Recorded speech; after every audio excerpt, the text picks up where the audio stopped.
Yeah, it's flipping the shame, and just it's so important that we have these conversations, and we really do have to flip the shame. It's not on us, it's on the perpetrators, it's on the men that are committing these violations against women.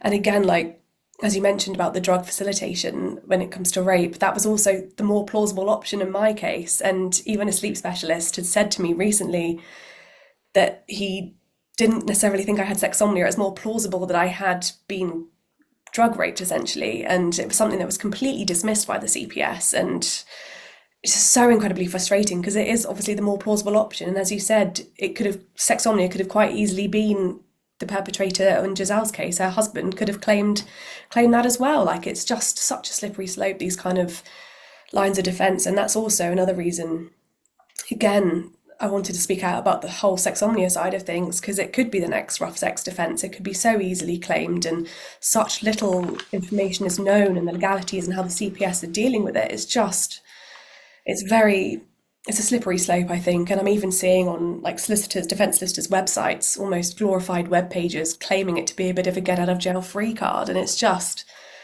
incredibly concerning. So yeah, I think it's just so important to carry on these conversations and just keep shining a light on it, on all these failures, and something has to give at some point, right?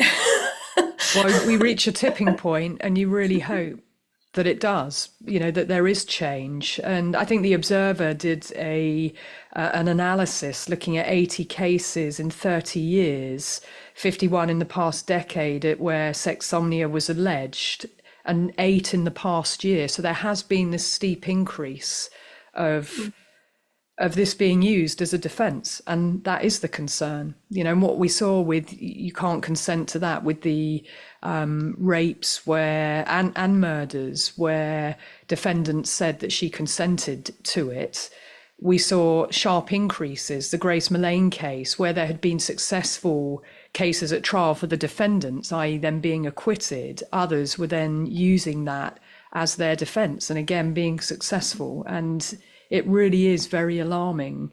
Women have enough challenges, particularly when we have so many male legislators.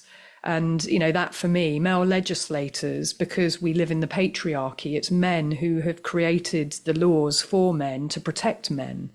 And that's why that's why white collar crimes and drug offences, if you're accused of that and you are convicted, you will have a far longer sentence than a rapist or someone who has abused their partner. And that just cannot be right. But when you look at who makes those laws, who gives it weight that drug offences or white collar crimes are more serious than rapes of women, well, it's men.